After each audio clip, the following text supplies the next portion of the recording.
तो आज हम स्टार्ट करने जा रहे हैं एक नया चैप्टर। अब तक हमने लास्ट लेक्चर में क्या पढ़ा था, करंट इन इलेक्ट्रिसिटी।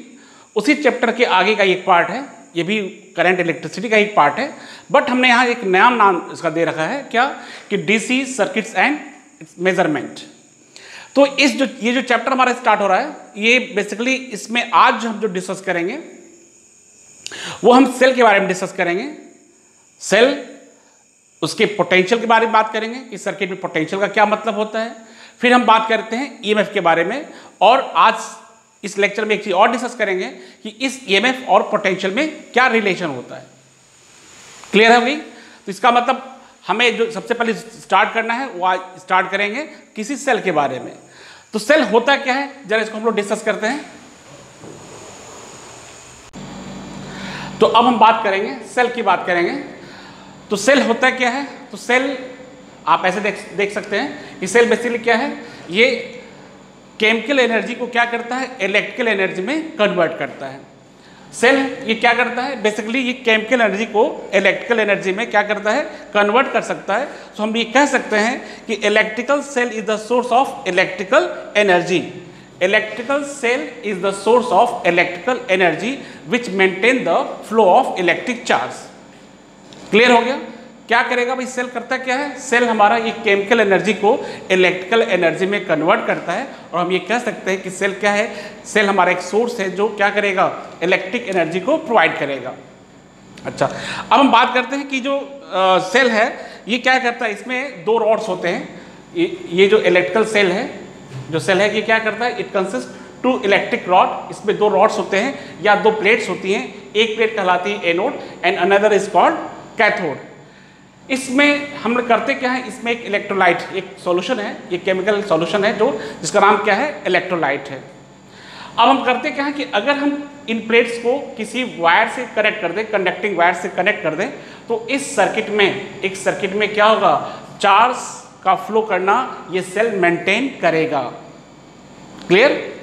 इसमें जैसे ही सर्किट हमारी कंप्लीट होगी तो क्या होगा, इस सर्किट में चार्ज फ्लो करेगा, और चार्ज फ्लो करने का को मेंटेन कौन करेगा, तो ये हमारा सेल करेगा। यानी अब हमारे पास क्या होगा, ये जो केमिकल एनर्जी होगी वो इलेक्ट्रिकल एनर्जी में कन्वर्ट होगी। तो बेसिकली ये देख लो, ये चीज क्लियर कर लो आप, क्या कि cell neither create not destroy charge. Cell ना तो चार्ज क्रिएट करता है ना तो डिस्ट्रॉय करता है। वो करता क्या है बेसिकली, तो ये क्या करता है, मेंटेन करता है फ्लो ऑफ चार्ज। ठीक है, वो क्या करता है, फ्लो ऑफ चार्ज को मेंटेन करता है। सेल न चार्ज क्रिएट करता है न डिस्ट्रॉय करता है, वो करता क्या है, वो चार्ज के फ्लो को मेंटेन करता है। यानी ये क्या करता है, बेसिकली एनर्जी हमको प्रोवाइड करता है। तो देखो क्या करा कि electrical cell is the source of electrical energy. Electrical cell क्या होगा, it is the source of electrical energy. और क्या खास बात है कि an electrical cell convert chemical energy into electrical energy. Chemical energy क्या करेगी, यो इलेक्ट्रिकल एनर्जी में कन्वर्ट होगी। और कह रहा है कि सेल नाइदर क्रिएट और डिस्ट्रॉय द चार्ज। ये क्या करता है, ये only maintain the charge flow in the circuit. अच्छा, अब ये क्या है, ये जो सॉल्यूशन है ये इसको क्या कहते हैं, दैट इज कॉल्ड इलेक्ट्रोलाइट। इसमें हमारे पास दो प्लेट्स होती हैं। अच्छा, इस इलेक्ट्रोलाइट की खासियत होती है कि जब ये प्लेट्स इसके अंदर इमर्स किए जाते हैं तो एक प्लेट हमारी क्या होती है, पॉजिटिव चार्ज हो जाती है, और दूसरी प्लेट हमारी नेगेटिव चार्ज हो जाती है। और आपने देखा क्या कि जैसे इसको सर्किट से हम कनेक्ट करते हैं तो इस सर्किट में क्या करता है, चार्ज का फ्लो होना स्टार्ट हो जाता है। यानी अब ये जो इलेक्ट्रोलाइट है या जो सेल है वो सर्किट में चार्ज के फ्लो को क्या करता है, मेंटेन करता है। तो ये बेसिक हमारा जो ये सेल के बारे में हो गया। अब सेल हमारे कई तरह के होते हैं, सेल के बारे में बहुत डिस्कस नहीं करना है, बट देख लो सेल हमारे कई तरह के होते हैं। एक सेल होता है that is called primary cell and second is called secondary. Primary cell की खास बात क्या होती है, तो जो प्राइमरी सेल होता है कहता है कि इसको एक बार आपने यूज कर लिया तो ये फिर आपका ये खराब ही हो गया, मतलब इसको आप दोबारा यूज नहीं कर सकते। बट जो सेकेंडरी सेल है इसको क्या कर सकते हैं, आप दोबारा इसको यूज कर सकते हैं। जैसे आपका प्राइमरी सेल क्या होता है, जैसे सिंपल हमारे पास जो सेल हम यूज करते हैं ना, घड़ी में, रिमोट में यूज करते हो आप, तो ये क्या है, this are the primary cell. इसको क्या किया आपने, एक बार इसको यूज कर लिया तो ये आपका फिर दोबारा ये यूज़ आप नहीं कर सकते हो, बट जो सेकेंडरी सेल्स होते हैं इनको आप दोबारा भी इसको यूज़ कर सकते हो। तो ये सेल हमारे दो तरह के हो गए, एक हो गया प्राइमरी सेल एंड सेकेंड हो गया that is called secondary cell. यानी सेकेंडरी सेल होगा इसको हम चार्ज कर सकते हैं, इसको रिचार्ज कर सकते हैं। अच्छा, अब इसमें क्या खास बात होती है कि जो सेल होते हैं ना, अब हम बात करते हैं, अगर हम इसकी बात करो, जो नॉर्मल हम सेल की बात कर रहे हैं, इस सेल में अगर ध्यान से देखो कभी, तो इसमें दो चीज़ें होती हैं। दो चीज़ें का मतलब कि अगर आप देखो इस टर्मिनल, ये टर्मिनल हमारा पॉजिटिव टर्मिनल कहलाता है और ये नेगेटिव कहलाता है। कभी इसको ध्यान से देखना तो इस किनारे पे एक पॉजिटिव लिखा रहे मिलेगा आपको और यहाँ पे नेगेटिव लिखा रहेगा। ये जो सेल होता है इसका जो आप कह सकते हो कि ये इसका जो वोल्टेज होता है वो क्या है, 1.5 वोल्ट, 1.5 वोल्ट होता है और इसलिए आपके पॉजिटिव और नेगेटिव टर्मिनल आपके बनाए गए हैं। और इसको आप, ये चूंकि प्राइमरी सेल है तो इसको आप दोबारा चार्ज नहीं कर सकते हो। तो अब ये सेल मेंटेन करता क्या है, ये सेल क्या करता है, तो ये जो सेल है वो चार्ज को फ्लो कराएगा या कह सकते हैं करंट फ्लो कराएगा। तो करंट फ्लो करने का मतलब क्या है, चार्ज को मूव कराएगा। तो चार्ज का मूवमेंट कैसे होगा, तो चार्ज का मूवमेंट हमारा कहाँ से होगा, इस पॉजिटिव से ऐसे आगे की तरफ सर्किट होते हुए कहाँ जाएगा, ये हमारा ऐसे इस नेगेटिव प्लेट तक जाएगा और फिर यहाँ से क्या होगा, ये इस नेगेटिव से पॉजिटिव की तरफ जाएगा। जैसे यूज़ कर लो, देख लो सेल को हम का जो सिंबल है हम लोग ऐसे यूज़ करते हैं, ये सेल का ही हमारा सिंबल है। अब सेल को किसी सर्किट से अगर हम जोड़ देते हैं, किसी सर्किट से इसको जोड़ दो तो क्या हमें पता चलेगा कि अगर हमारे पास एक रेजिस्टेंस है तो करंट का फ्लो कैसे होगा, करंट का फ्लो यानी करंट हमारी इधर जाएगी ऐसे, देखिए करंट हमारे से फ्लो कर रही है इधर से, और ये करंट यानी सेल के बाहर, देखिए सेल के बाहर ये पॉजिटिव से होते हुए कहाँ पहुँच रहा है, सेल के नेगेटिव टर्मिनल पर पहुँच रहा है, और सेल के अंदर नेगेटिव से कहाँ जाएगा, ये पॉजिटिव की तरफ जाएगा। करंट सेल के बाहर यानी देखिए सेल के बाहर ये पॉजिटिव से होते हुए कहाँ पहुँच रहा है, सेल के नेगेटिव टर्मिनल में, और सेल के अंदर कहाँ जा रहा है, नेगेटिव से पॉजिटिव की तरफ। तो इस तरह से आप करंट कह सकते हो कि करंट का फ्लो हमारा इस तरह से क्या करता है, ये पॉजिटिव से नेगेटिव की तरफ, और सेल के अंदर क्या हो गया, सेल के अंदर नेगेटिव से पॉजिटिव की तरफ। अच्छा, अब यहाँ पे बात आती है, एक छोटा सा टर्म यूज करेंगे जिसका नाम हम देंगे क्या, इंटरनल रेजिस्टेंस। ठीक है, तो यानी अब अगला हम तीन चीज़ों को डिस्कस करना है। एक तो इंटरनल रेजिस्टेंस की बात करेंगे, दूसरा हम बात करेंगे इलेक्ट्रोमोटिव फोर्स जिसको शॉर्ट में बोलते हैं ईएमएफ, और third that is called potential. तो तीनों को बारी बारी से हम लोग डिस्कस करेंगे। तो सबसे पहले डिस्कस करते हैं क्या, इंटरनल रेजिस्टेंस। इंटरनल रेजिस्टेंस का क्या मतलब है, ये इंटरनल रेजिस्टेंस कहाँ से डेवलप होता है, इन सब चीज़ों को एक बार हम डिस्कस करते हैं आपसे। अब हम बात करते हैं इंटरनल रेजिस्टेंस की बात करने जा रहे हैं। इंटरनल रेजिस्टेंस का ऑफर कहाँ से आता है, ये इंटरनल रेजिस्टेंस है क्या, इसको थोड़ा सा डिस्कस करते हैं। जैसे आप देखो आपके पास एक सर्किट है, इस सर्किट में जब भी हम बात करेंगे तो एक सेल की बात करेंगे। देखिए एक सेल हो गया। अच्छा, इस सेल को आप चाहो तो इस तरह से बना सकते हो जैसे नॉर्मली हम लोग बात करते हैं ना, ये जो हम लोग अभी सेल की बात कर रहे थे, ये सेल आपका हो गया। अब ये सेल को जैसे हम सर्किट से कनेक्ट करते हैं, सर्किट को जैसे ये आपका पॉजिटिव टर्मिनल हो गया, नेगेटिव टर्मिनल हो गया। अब आप इस सर्किट से इसको कनेक्ट कर दीजिए। देख लो भाई, एक सर्किट से आपने इसको कनेक्ट कर दिया और जैसे स्विच ऑन हमारा होगा वैसे करंट फ्लो करेगी। करंट फ्लो करेगी कैसे, तो करंट हमारे ऐसे फ्लो करेगी। यहाँ देखिए इस सर्किट में करंट हमारा पॉजिटिव टर्मिनल से निकल करके कहाँ जाएगा, इस रेजिस्टेंस के थ्रू होते हुए, और ये पहुँचेगा हमारा ये इस नेगेटिव टर्मिनल तक। ये हमारा क्या है, ये हमारा है एक्सटर्नल रेजिस्टेंस R। अब हमको बात करना है किसका, इंटरनल रेजिस्टेंस का। तो देखिए हमारे पास ये जो करंट फ्लो कर रही है इस तरह से आती हुई नेगेटिव पहुंचेगी, और अभी आप लोगों ने क्या डिस्कस किया कि इस इलेक्ट्रोलाइट के अंदर जो करंट का मूवमेंट होगा वो क्या होगा, नेगेटिव से पॉजिटिव। इस इलेक्ट्रोलाइट के अंदर क्या होगा, करंट का जो मूवमेंट होगा वो कहाँ होगा, नेगेटिव से पॉजिटिव टर्मिनल की तरफ, और ये सेल के बाहर पॉजिटिव से नेगेटिव और सेल के अंदर नेगेटिव से पॉजिटिव। तो होता क्या है, ये जो हमारा यहाँ जो इलेक्ट्रोलाइट है, जब अभी आपको हमने सेल के बारे में बताया था ना, उस सेल के अंदर क्या होता है, इलेक्ट्रोलाइट होता है। तो वो जो इलेक्ट्रोलाइट है ये क्या करता है, एक रेजिस्टेंस ऑफर करता है। ये जो इलेक्ट्रोलाइट है वो क्या करता है, एक ये रेजिस्टेंस ऑफर करता है। ये क्या करेगा, एक रेजिस्टेंस ऑफर करेगा, और यही जो रेजिस्टेंस ऑफर जो होता है that is called internal resistance. तो आप सिंपल कह सकते हो कि resistance offered by electrolyte of the cell is called internal resistance. ठीक है, इसीलिए आप जब सेल को यूज़ करते हो, जब देर तक यूज़ करते हैं तो सेल क्या हो जाता है, गर्म हो जाता है ड्यू टू इंटरनल रेजिस्टेंस। तो इंटरनल रेजिस्टेंस क्या हो गया आपका, तो इंटरनल रेजिस्टेंस को सिंपल आप डिफाइन कर सकते हो क्या, कि resistance offered by the electrolyte of the cell, ठीक है, to the flow of current through it is called internal resistance of the cell. अब इस इंटरनल रेजिस्टेंस को क्या करते हैं, स्मॉल आर से इसको रिप्रेजेंट करते हैं। इंटरनल रेजिस्टेंस को किससे लिखते हैं, स्मॉल आर से लिखते हैं। और जब भी हम सेल को बनाते हैं तो इसके साथ में क्या करते हैं, इसके साथ में एक हम इंटरनल रेजिस्टेंस को दिखा देते हैं। तो अब आपका जो सेल है, ये जो तैयार हमारा है, हमेशा सेल को हम ऐसे बनाएंगे, इस सेल को ऐसे बनाएंगे। ये हमारा अब एक सेल हो गया, ये हमारा सेल हो गया। अब इस सेल के साथ क्या हो गया, इसका आपका ईएमएफ हो जाएगा और इसके साथ ये क्या हो जाएगा, एक इंटरनल रेजिस्टेंस हो जाएगा। तो कभी कभी आपको न्यूमेरिकल क्वेश्चन देखेंगे तो आपको देगा 10 वोल्ट 1 ओम, ऐसे 10 वोल्ट का मतलब इसका ईएमएफ कितना है, 10 वोल्ट है, और इसका इंटरनल रेजिस्टेंस कितना है, 1 ओम है।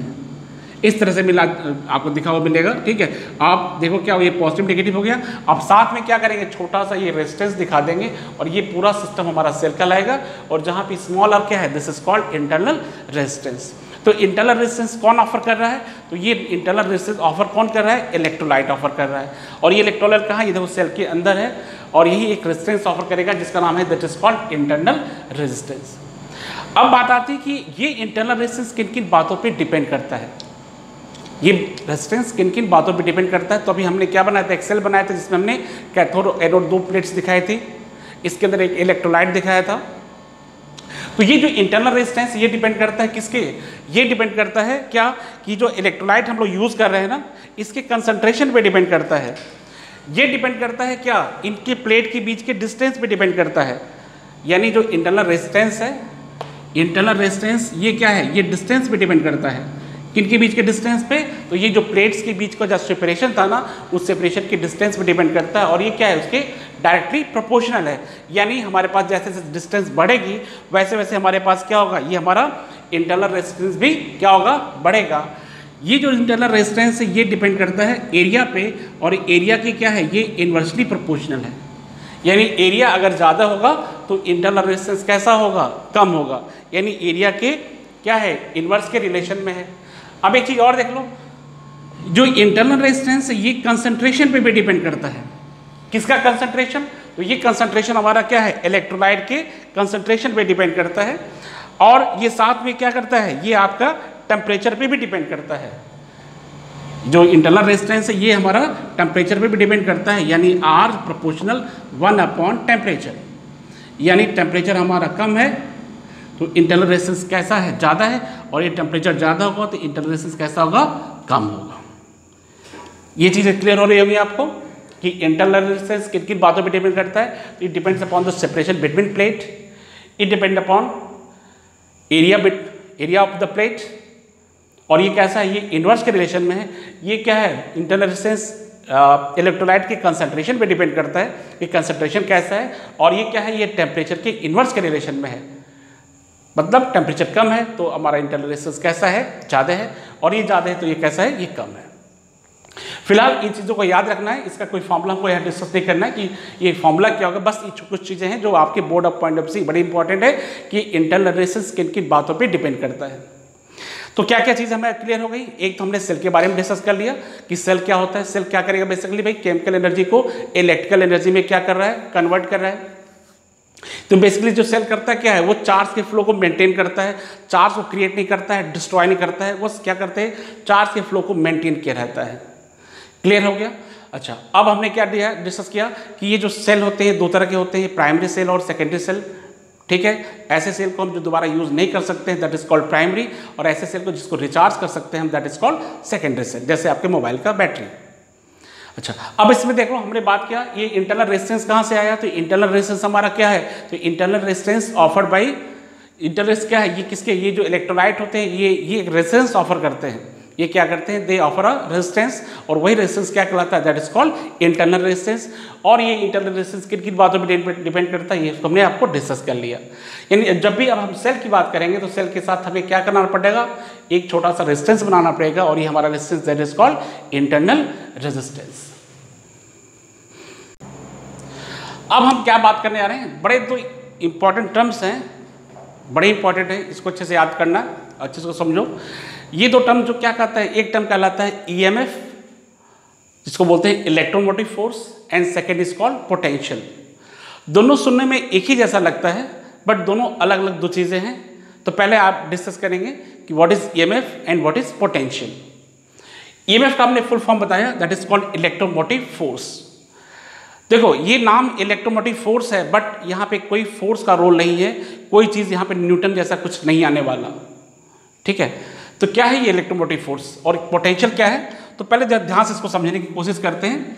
जैसे सपोज करो हमारे पास एक सर्किट है और ये सर्किट हमारे पास आप देखो ये हो गया इंटरनल रेजिस्टेंस, इस सेल का ये इंटरनल रेजिस्टेंस हो गया, और आपके साथ देखो ये हो गया हमारा एक्सटर्नल रेजिस्टेंस, ये हो गया एक्सटर्नल रेजिस्टेंस और ये हमारा है इंटरनल रेजिस्टेंस। इस डायग्राम को चाहो तो हम थोड़ा सा ऐसे रिप्लेस कर दें जैसे थोड़ा आपको और आसानी से समझ में आ जाए। जैसे हमने क्या बताया, एक सेल हो गया आपका, ये सेल हो गया और ये आपका सर्किट ये कंप्लीट हो गया। कंप्लीट सर्किट में क्या करेंगे हम, यहाँ पे एक एक्सटर्नल रेजिस्टेंस लगा देंगे, ये सर्किट हमारी कंप्लीट हो गई।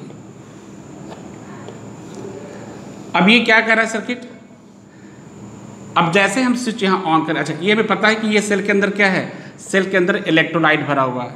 इसके अंदर क्या है, इस सेल के अंदर इलेक्ट्रोलाइट भरा हुआ है। अब जैसे स्विच ऑन करते, चाहिए इस केस की बात करें चाहे इस केस की बात करें, ये हमारा पॉजिटिव टर्मिनल है, ये आपका क्या है, ये हमारा नेगेटिव टर्मिनल है। जैसे स्विच ऑन होएगा उसमें क्या होगा हमारे पास, इसमें चार्ज फ्लो करेगा। अभी हम पॉजिटिव चार्ज की बात करेंगे, आप यहाँ कंफ्यूज मत होइएगा कि नेगेटिव चार्ज की बात कर रहे हैं या पॉजिटिव, आप बस ये समझ लो कि यहाँ पे चार्ज का ये मूवमेंट होगा। अभी मान लेते पॉजिटिव चार्ज की बात करते हैं कि पॉजिटिव चार्ज हमारा ऐसे क्या करेगा, मूव करेगा। अभी पॉजिटिव चार्ज अपने से तो मूव करेगा नहीं, इसको कहाँ से एनर्जी मिलेगी, ये एनर्जी देगा ये सेल। ये सेल क्या करेगा, इसको एनर्जी प्रोवाइड करेगा और जिसके चलते ये क्या करेगा, ये ऐसे आगे की तरफ ये पॉजिटिव चार्ज हमारा चलता जाएगा, ऐसे ही चलता जाएगा। तो इनका ये कहना है कि पोटेंशियल क्या कहलाता है। जैसे सपोज करो ये हमारे पास ये दो टर्मिनल हैं, इसका नाम ए कर दो और यहाँ बी कर दो। तो ये टर्मिनल आप ए को यहाँ भी ले सकते हो, बी को आप यहाँ भी ले सकते हो। तो ये पोटेंशियल को डिफाइन ऐसे करना है कि किसी चार्ज को, देखो किसी चार्ज को सर्किट के एक्सटर्नल पार्ट में, यानी कहाँ से, ए से बी तक मूव कराने में जो वर्क होगा दैट इज कॉल्ड पोटेंशियल। किसी चार्ज को आप यूनिट चार्ज भी कह सकते हो, इसको क्या कह सकते हैं, यूनिट चार्ज। तो यूनिट चार्ज को सर्किट के एक्सटर्नल पार्ट में मूव करने में जो वर्क होगा दैट इज कॉल्ड पोटेंशियल। तो याद करो हमें पोटेंशियल का रिलेशन पता है, V is equal to W upon Q, V is equal to W upon Q. तो अगर ये चार्ज हमारा कैसा है, ये चार्ज हमारा यूनिट चार्ज है, तो आप देखो सो V इज इक्वल टू क्या हो जाएगा, W, Q की वैल्यू 1 कर लो तो V क्या हो गया, W के बराबर हो गया। सो W इज इक्वल टू किसके बराबर हो गया, V, and V is called potential. तो ये इनका ये कहना है कि अगर हम किसी यूनिट चार्ज को सर्किट के एक्सटर्नल पार्ट में मूव कराएं तो मूव कराने में जो वर्क होगा वही क्या होगा, that is called potential. But अगर हम उसी चार्ज को एक्सटर्नल में मूव कराएं, साथ साथ में क्या करें, यहाँ से यहाँ तक ले जाएं, यानी पूरे सर्किट में इंक्लूडिंग द सेल, वो जो वर्क होगा that is called EMF, that is called EMF. EMF क्या कहता है कि अगर किसी चार्ज को सेल के एक्सटर्नल प्लस इंटरनल, यानी किसी यूनिट चार्ज को क्या करना हो, सर्किट में मूव कराना हो और इंक्लूडिंग द सेल, वो जो टोटल वर्क होगा दैट इज कॉल्ड ईएमएफ। यानी ये जो वर्क होगा वो वर्क क्या होगा, that is called EMF, that is called ई। आप दोबारा देख लो क्या रिलेशन है, ये इसको लिखेंगे E is equal to W upon Q, और ये Q की वैल्यू कैसी हो, 1 हो जाए तो ये W क्या हो गया, E के बराबर हो जाएगा। यानी यूनिट चार्ज को पूरे सेल में, सेल का मतलब external plus internal, total sale circuit में मूव करने का जो वर्क होगा दैट इज कॉल्ड ईएमएफ। ये चीज़ क्लियर हो रही होगी कि ईएमएफ और ये पोटेंशियल क्या क्या चीज़ें हैं।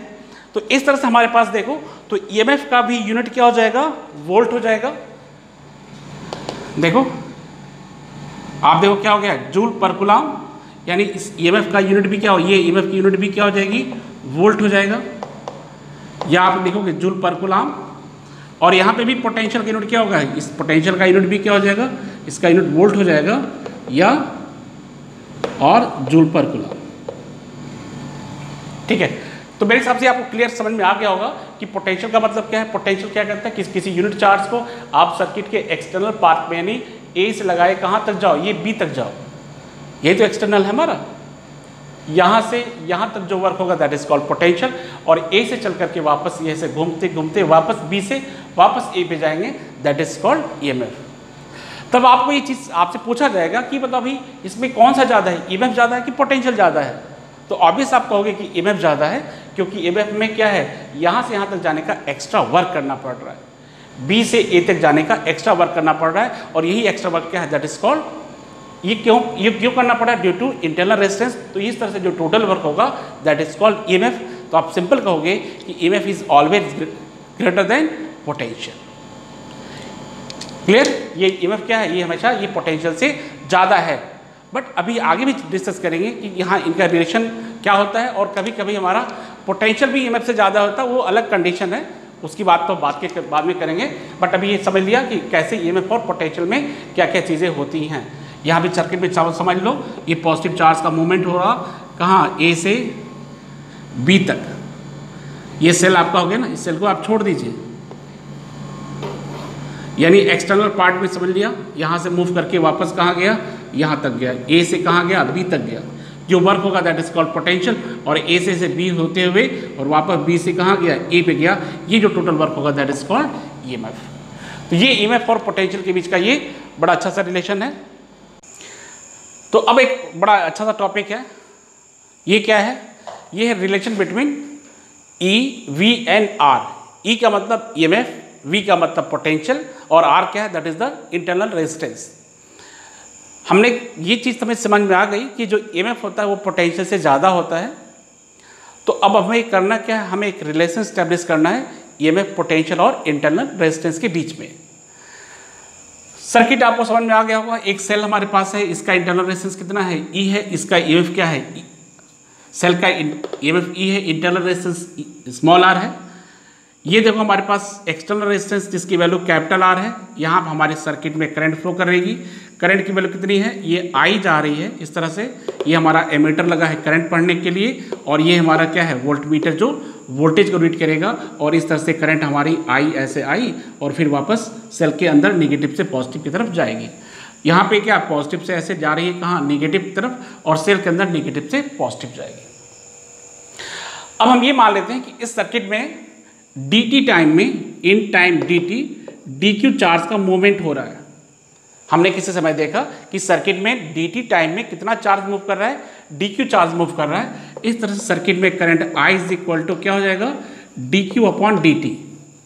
देख लो I की वैल्यू क्या होगी, I is equal to dq upon dt। अब हमें क्या करना है, अब हमको EMF की बात करनी है, और हम बात करेंगे किसका, पोटेंशियल की बात करेंगे।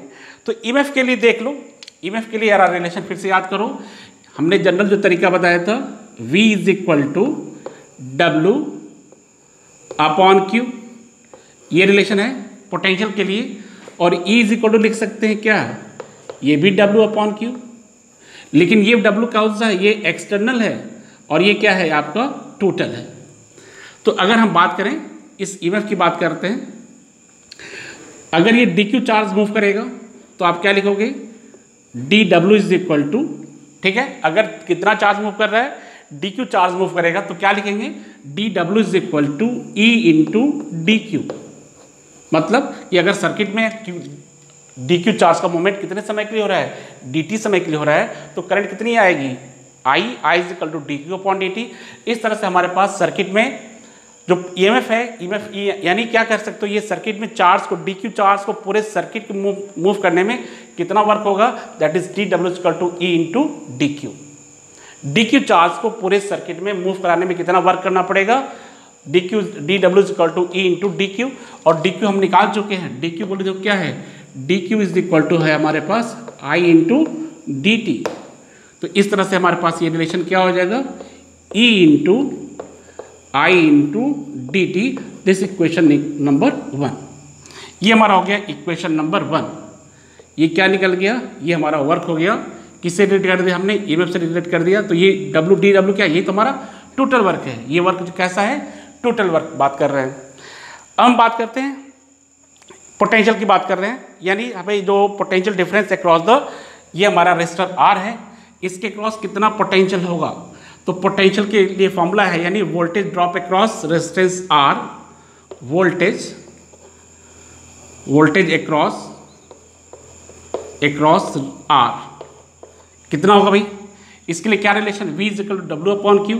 तो चार्ज कितना है, डी क्यू चार्ज तो ही है हमारे पास। तो डी क्यू चार्ज के लिए हम लोग क्या लिखोगे, देख लो यहाँ पे डी डब्ल्यू is equal to V into क्या हो जाएगा, डी क्यू। और d q is equal to क्या है, तो वी को वी रहने दो, और d q is equal to क्या है, आई इंटू डी टी। ये हो गया इक्वेशन नंबर 2। यानी अब देखो चार्ज को यहाँ से ऐसे इस तरह से मूव करने का जो वर्क है आपने यहाँ से निकाल लिया, चार्ज को यहाँ से यहाँ मूव करने का वर्क आपने यहाँ निकाल लिया। अब बचा क्या हमारा, यहाँ इंटरनल यानी इसके अलोंग मूव करने का वर्क निकालना होगा। यानी क्या है, अब हमें निकालना है कि ये जो इंटरनल रेजिस्टेंस है इसके क्रॉस कितना हमको वर्क करना पड़ेगा।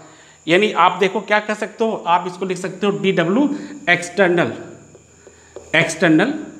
अब हम बात करते हैं यहाँ से यहाँ तक, यानी इंटरनल रेजिस्टेंस के क्रॉस कितना वर्क होगा। तो डी डब्ल्यू, इसका क्या नाम देंगे, that is called W internal.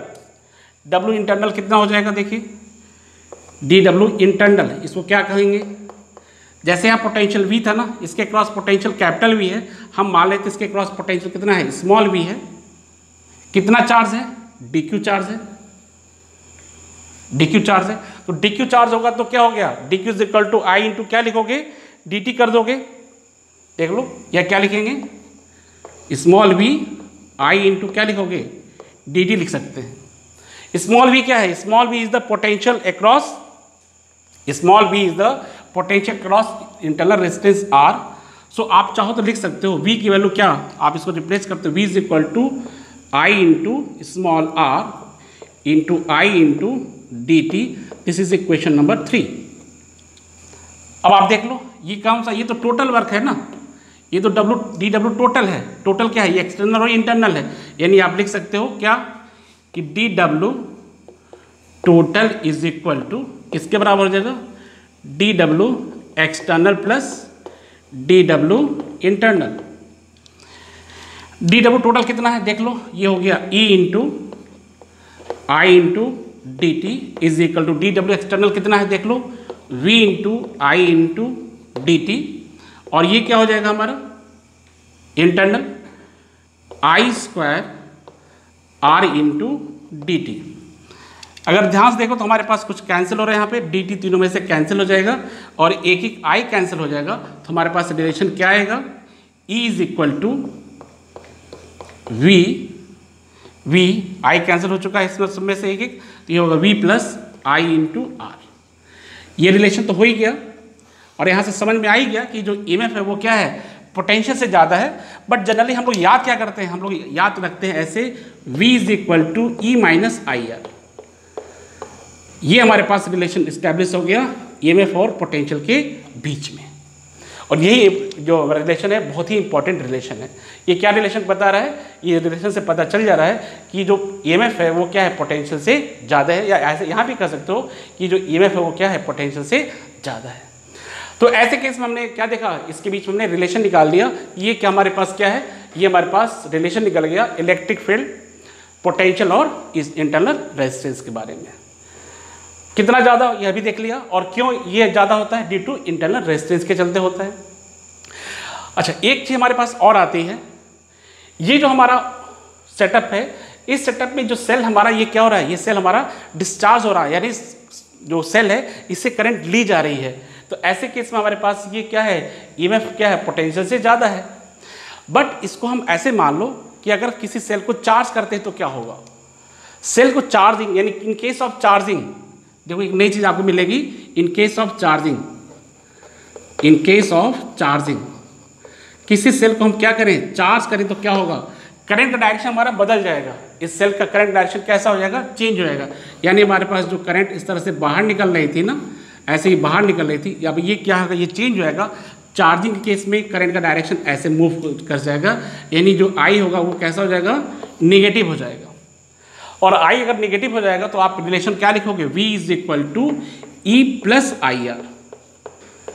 तो ऐसे केस में क्या कहोगे, ऐसे केस में कहा जाएगा कि पोटेंशियल क्या हो गया, पोटेंशियल जो हो गया वो ईएमएफ से कैसा हो गया, ज़्यादा हो गया। In case of charging, in case of discharging कौन ज़्यादा है, ईएमएफ ज़्यादा है। एक केस ऐसा भी स्पेशल केस है जब ईएमएफ और पोटेंशियल कैसे होते हैं, सेम होते हैं, और वो कब होता है, जब हमारा करंट कैसा हो, जीरो हो। तो आई को जीरो कर लो, ऐसे केस में ई क्या हो गया, वी के बराबर हो गया। यानी जब किसी सेल को हम यूज़ नहीं करते हैं तो उसका जो ईएमएफ होता है उसके पोटेंशियल के बराबर होता है। तो ये चीज़ हमने क्या डिस्कस कर लिया, ये हमने डिस्कस कर लिया इनके बीच का रिलेशन। आज के लेक्चर में इतना काफ़ी हमारे लिए। अब इसमें नेक्स्ट लेक्चर में हम लोग क्या करेंगे, कॉम्बिनेशन ऑफ सेल की बात करेंगे। सेल को सीरीज, पैरेलल और मिक्स ग्रुपिंग में कंबाइन करेंगे और उसका इफेक्टिव ईएमएफ निकालेंगे।